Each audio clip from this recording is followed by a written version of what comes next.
How do you know when you're fully awakened, when you come to be in the moment? Well, it's a tricky question because, of course, when we look, we can see that we are here in the moment. And when that's here, that seems like what it's about. But like myself, before that actually occurred, I knew. Somebody had said in a book that I had read that said, okay, the experiment is over, wake up. And so I said to myself, all right then, experiment is over, wake up.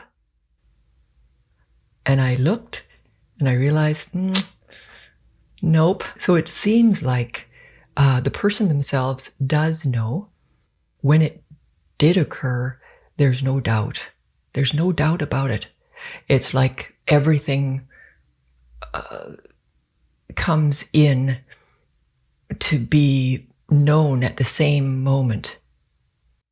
So any feeling of as if you have an edge or anything has an edge disappears, and yet everything still remains appearing the same way. But the felt sense and the way that it's being received by you is quite different, very different. So, that comes around to looking at doubt as being a very wonderful exploration for anyone in their looking for, what is the awakenedness and how can you tell when it's happened. When there is no doubt at all that it's happened, it's happened. The other part that was my natural response, it might not be everybody's, but it's something that I do actually invite people if they've found themselves in the awakenedness.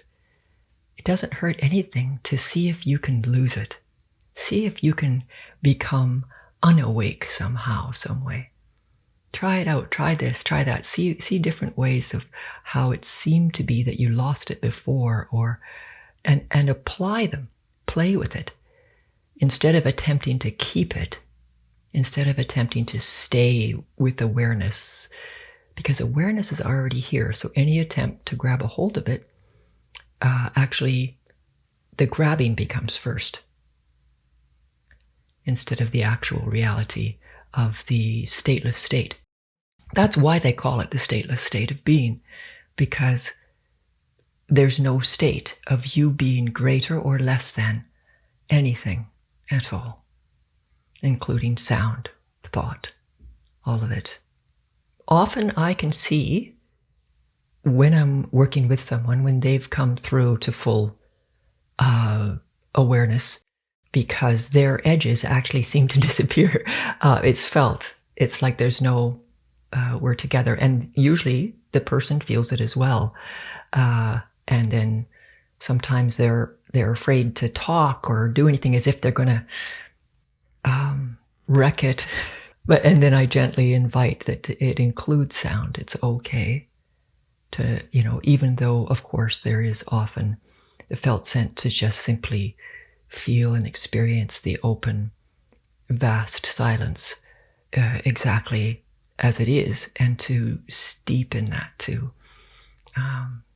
fall open to that. So sometimes people believe in an idea of awakenedness. And even in that, there is a sincerity. So it's very tricky to, the whole thing's tricky. You might hear me say that word because it's already so here. And yet the way we've been taught to look at what is happening in the collective humanness, for the most part, has been to attach to what the appearances of what shows up as our world. So I've heard it many times with people who are in the awakened state that doubt has disappeared. Usually people feel it as well around them. They know that the person is speaking the truth. And on the other hand too, there's sometimes people who are very, very evolved, um, but not quite at one with what is, but know enough about it.